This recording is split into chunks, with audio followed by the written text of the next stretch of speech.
Assalamualaikum warahmatullahi wabarakatuh. Pada CPD tracheostomi dilatasional perkutan, saat ini saya akan disampaikan materi mengenai latihan napas, batuk efektif dan menelan.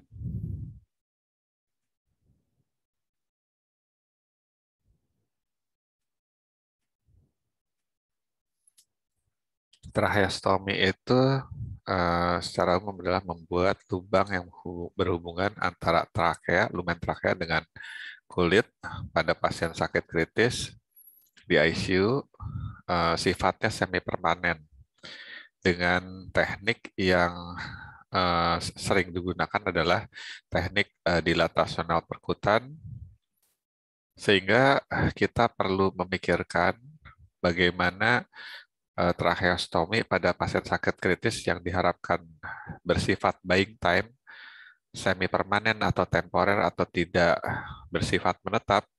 Ini dengan berkembangnya perbaikan dari kondisi pasien bisa dilakukan pelepasan kanul dengan aman bagi pasien.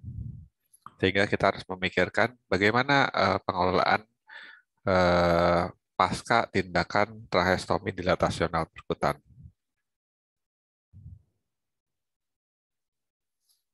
Pada pasien sakit kritis, ada beberapa hal yang menjadi permasalahan utama di mana eh, bisa menyebabkan suatu perburukan, yaitu komplikasi, morbiditas, atau bahkan kematian, mortalitas. Di sini keuntungan dari penggunaan tracheostomi pada pasien sakit kritis, ini secara umum sudah banyak literasi yang menyebutkan bahwa tracheostomi bisa menurunkan masa penggunaan ventilator dan masa rawat di ICU. Bahkan beberapa literasi lain, walaupun belum semuanya sepakat, juga bisa menurunkan masa rawat di rumah sakit, meningkatkan morbiditas dan mortalitas secara umum, termasuk menurunkan angka pembiayaan dan resiko infeksi nosokomial khususnya multidrug resistant organism.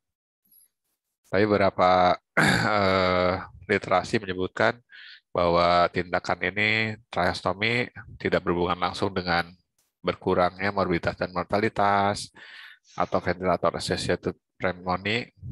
Kemudian eh, tadi disebutkan mengurangi masa rawat rumah sakit ataupun mengurangi kos atau biaya. Untuk mengelola eh, pasien pasca tindakan tracheostomi dilatasional perkutan, ada satu hal yang merupakan bagian dari tindakan pengelolaan pasca tindakan ini, yaitu latihan nafas dan batuk. Selain itu adalah latihan menelan, yang merupakan suatu upaya-upaya untuk mempersiapkan agar pasien bisa didekanulasi, yaitu dilepas kanul tracheostomi, di mana merupakan suatu upaya untuk memperkuat eh, potensi jalan nafas atas, kekuatan refleks proteksi jalan nafas, juga bersihan jalan nafas. Kita secara umum untuk latihan nafas dan batuk ini dimulai dari pasien masih ada di ICU, yaitu dengan menggunakan ventilasi mekanis, atau eh, setelah pasien bisa lepas dari ventilator, kita melakukan latihannya itu dengan menutup dengan jari bergantian eh, di beberapa waktu dengan menggunakan sungkup atau dengan menggunakan speaking valve. Yang khusus jika memang pasien sudah melakukan 3 tahap di atas, kita mungkin mempersiapkan untuk tindakan dekanulasi atau pelepasan kanul tracheostomi, yaitu kita menutup kanul tracheostomi, apakah itu dengan tracheostomi speaking valve ditutup plester atau dengan penutup khusus kanul tracheostomi selama 24 jam, sehingga pasien dianggap sudah mempunyai kemampuan menjaga potensi jalan nafas atas, refleks proteksi jalan nafas atas, dan pembersihan jalan nafasnya sudah baik.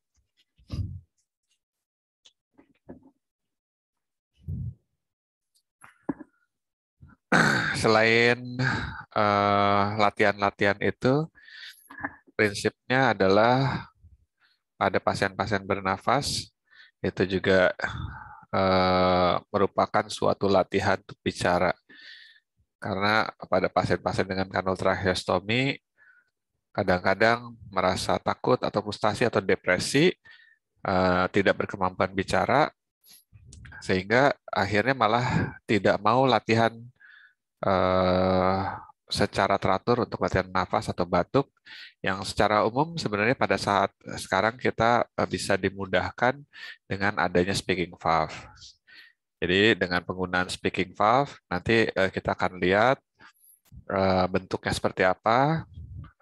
Untuk khusus apa yang dimaksud dengan speaking valve dan penggunaannya nanti kita bisa lihat videonya di YouTube. Ada link nanti di akhir materi ini bagaimana berhubungan dengan videonya.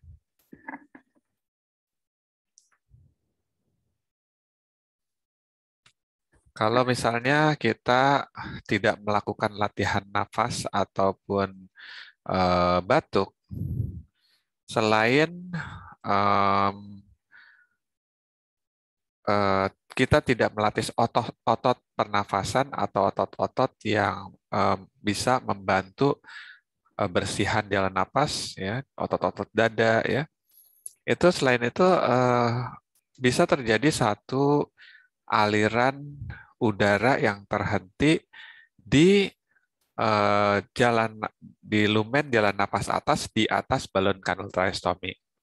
Kadang-kadang itu kalau refleks menelannya nggak bagus, cairan-cairan di mulut itu bisa netes ke ruang trachea di atas balon kanul tracheostomi, menjadi media tumbuh kuman yang jika terjadi infeksi di situ terjadi jaringan granulasi yang bisa menyebabkan granuloma bahkan stenosis trachea. Sehingga kita melatih jalan nafas dan batuk ini itu untuk mengurangi resiko menumpuknya kotoran ini. Jadi kita membiarkan adanya aliran udara ke jalan nafas atas di atas balon yang bisa masuk ke rongga mulut. Sambil itu juga kalau ada ada cairan yang naik dari situ akan menyebabkan pasien akan berusaha menelan. Jadi selain dia melatih bernafas, dia juga bisa berlatih untuk menelan. Tentunya itu kita harus perhatikan secara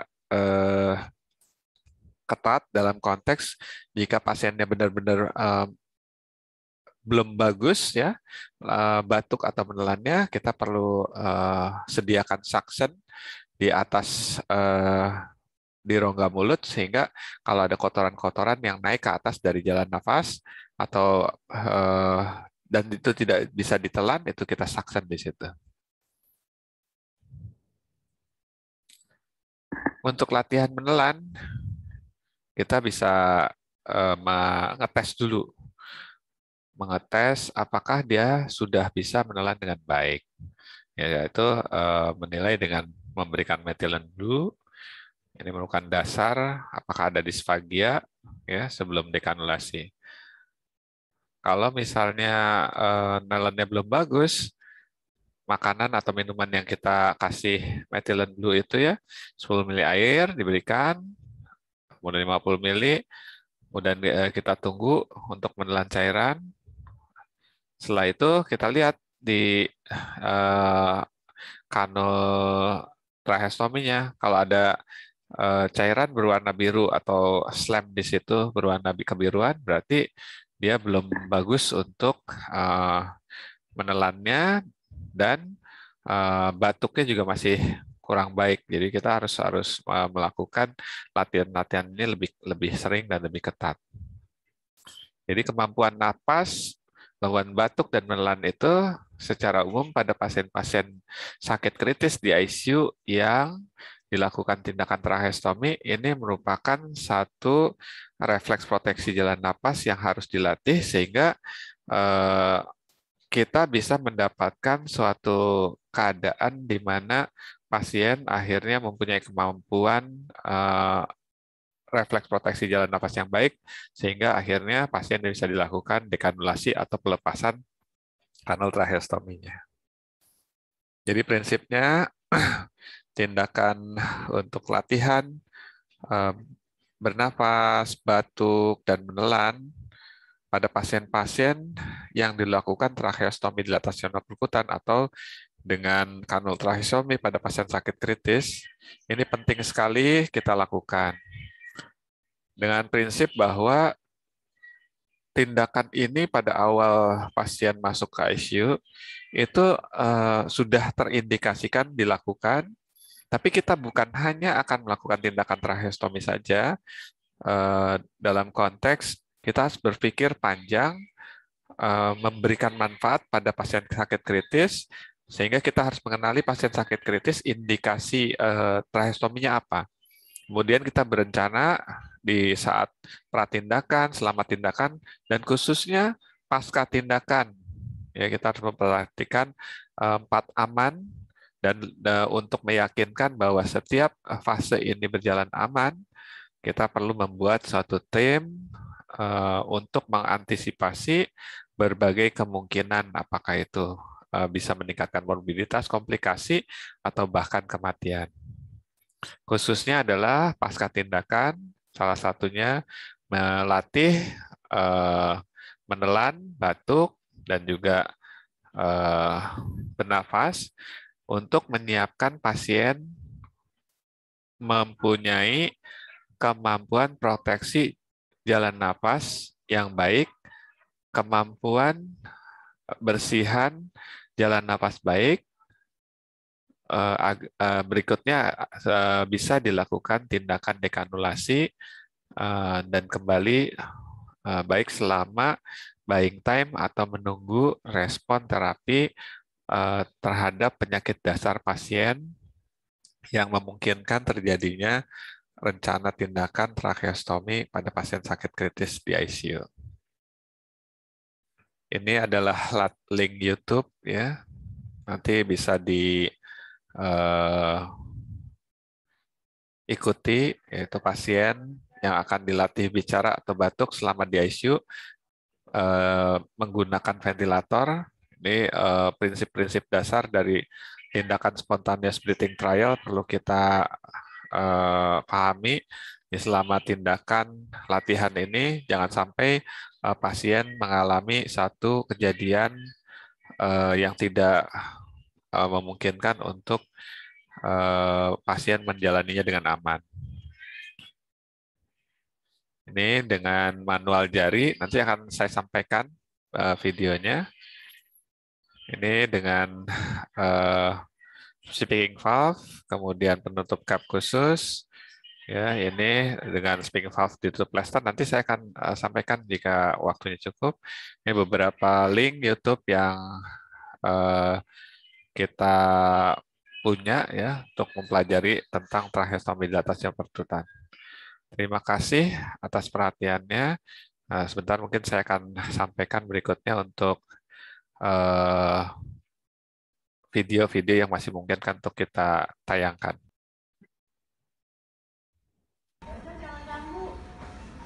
Pada pasien yang akan dilatih ya, pasien dengan menggunakan ventilator, kita naikkan PIP dan pressure-nya, dan FiO2 kita naikkan 100%. Pasien dikempeskan balonnya, ya dengarkan ada suara di situ, kita suction kotoran-kotoran di mulutnya, ya kita kempeskan, di tekanan paru dinaikkan, tempat tidur didatarkan. Ini sebenarnya datarkan dilihat seperti ini supaya kita bisa tahu bahwa ada suara di mulutnya. Selama tindakan ini dilakukan, ini dimonitor untuk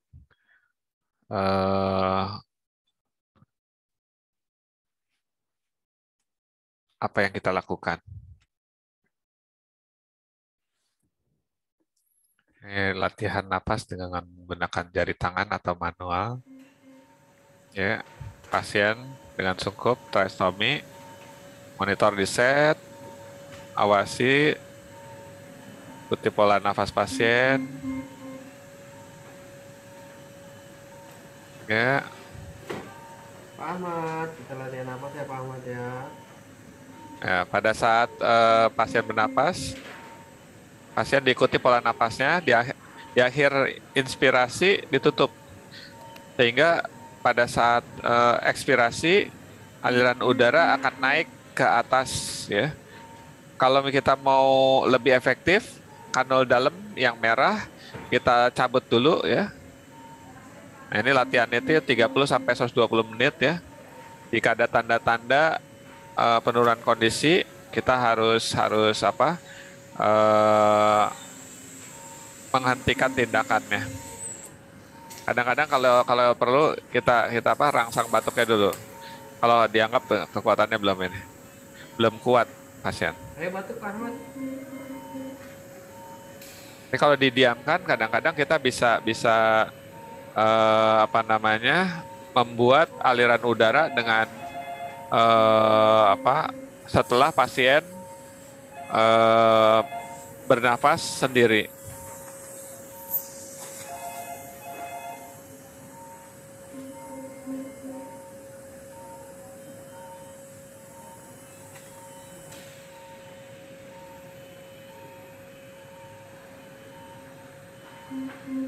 Pada saat akhir inspirasi kita tutup, jadi dia mulai ekspirasi, aliran udara naik ke atas, atau kemudian kita buka udara dia pada saat di akhir ekspirasi. Jadi dia ngambil napas melalui lubang tracheostomi.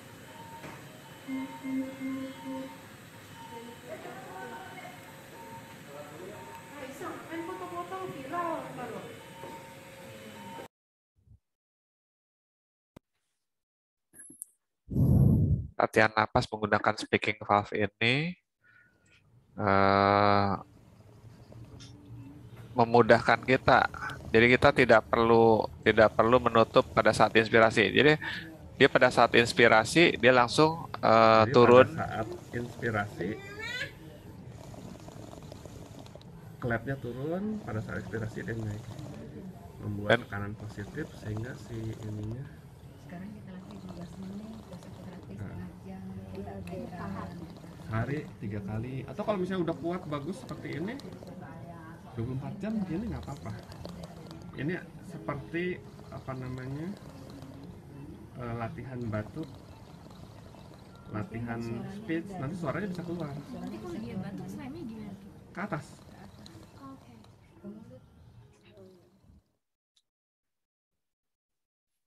Keuntungannya adalah kita tidak stres ya untuk menutup kanal tracheostomi, dan kita juga bisa menambahkan flow oksigen di samping kanalnya sehingga kita bisa bisa apa namanya mendapatkan tekanan positif lebih.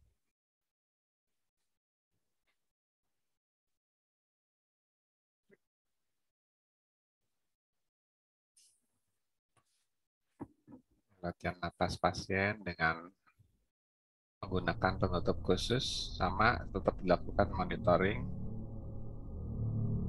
Latihan dilakukan selama 24 jam. Sebelumnya bertahap 30 sampai 120 menit ya. Jika ada tanda-tanda gagal nafas ya di stop. Kalau dia sudah bisa mendapatkan melakukan selama 24 jam, kita asumsikan dia akan kuat.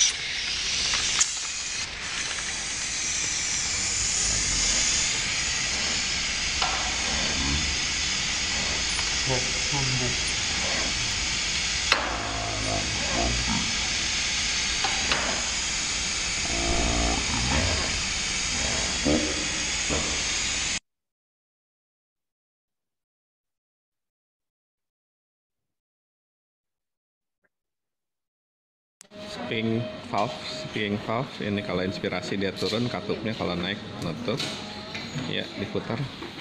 Ini adalah apa namanya yang akan berhubungan dengan kanul tracheostomy tubing luar. Oke. Di sini ada satu penutup bisa diputar-putar. Ya, pada saat inspirasi. Ini di sini lubangnya. Nah, di sini. Ini bisa besar, bisa kecil, tergantung kekuatan ekspirasinya. Ekspirasinya semakin kuat, kita bisa tutup sampai akhirnya tertutup sempurna, dia bernafas lewat atas untuk ekspirasinya. Ini ada satu penghubung. Ini kalau kita mau melatih nafas, kalau kurang oksigen kita bisa sambung dengan kanul yang berhubungan dengan selang oksigen. Kita pasang, dan kalau udah kita mau latih bicara speaking valve atau kita melihat potensi jalan napas atas dan melatih batuk, kita bisa lepas ini. Kita lepas, kemudian kita tutup penuh sehingga pasien betul-betul bernafas inspirasi. Katup itu akan turun, valve-nya jadi masuk udara dari sini, kemudian diekspirasi melalui saluran napas atasnya.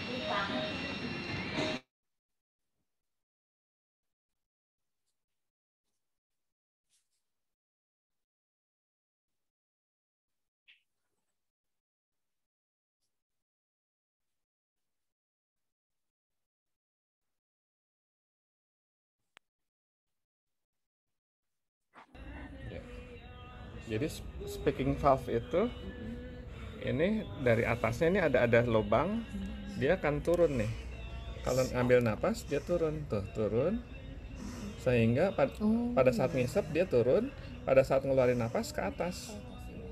Jadi dia akan melatih pasien untuk latihan batuk napas ke atas. Dan ini ada lubang di sini nih. Nah, ini yang ini harus selalu tertutup. Kalau misalnya dia terbuka gini, dia dilewatin, tahanannya lebih rendah, dia nggak ada latihan untuk napas ke atas, udara ke atas. Ini harus ditutup selalu gitu.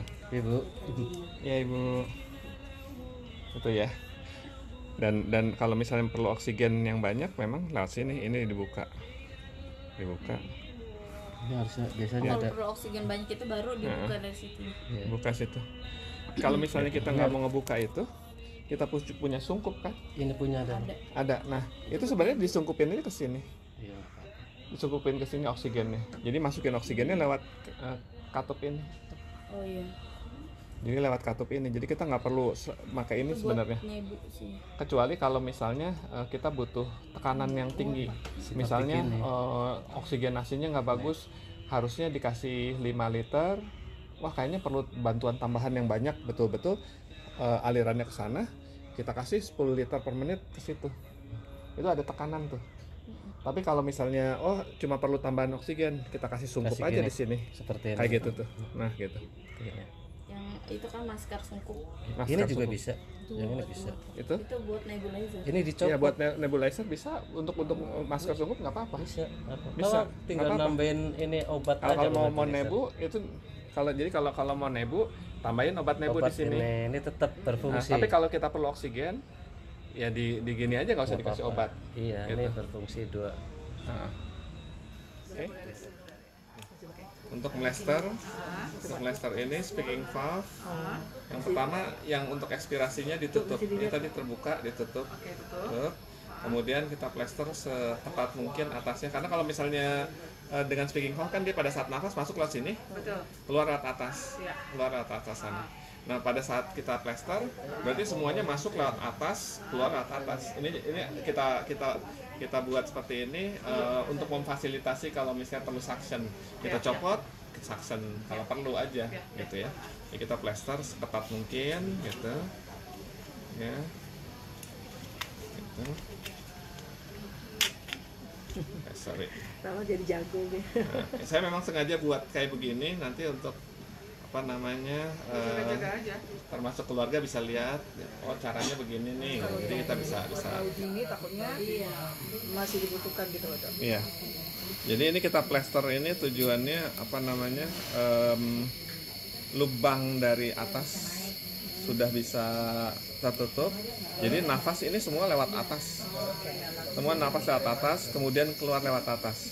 Kalau kita pakai speaking valve yang ini, sebenarnya tadinya adalah dia masuk lewat speaking valve, keluarnya lewat atas.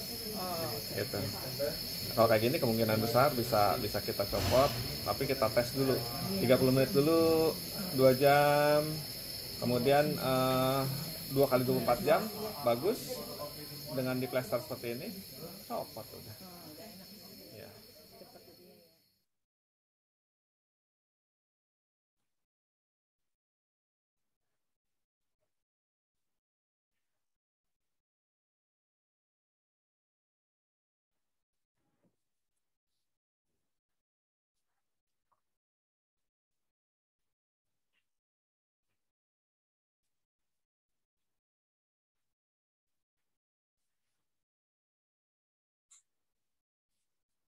Demikian dari beberapa hal yang bisa disampaikan. Semoga bermanfaat buat semuanya dan kita bisa memberikan manfaat sekali lagi yang lebih besar pada pasien-pasien kita, sehingga tindakan kita yang salah satunya adalah tracheostomi di ICU yang kita lakukan pada pasien sakit kritis benar-benar bisa memberikan manfaat sebesar-besarnya pada pasien-pasien kita. Tidak hanya kita memiliki kemampuan untuk melakukan tracheostomi saja, tapi kita bisa memberikan manfaat lebih banyak. Demikian atas perhatiannya. Terima kasih. Assalamualaikum warahmatullahi wabarakatuh.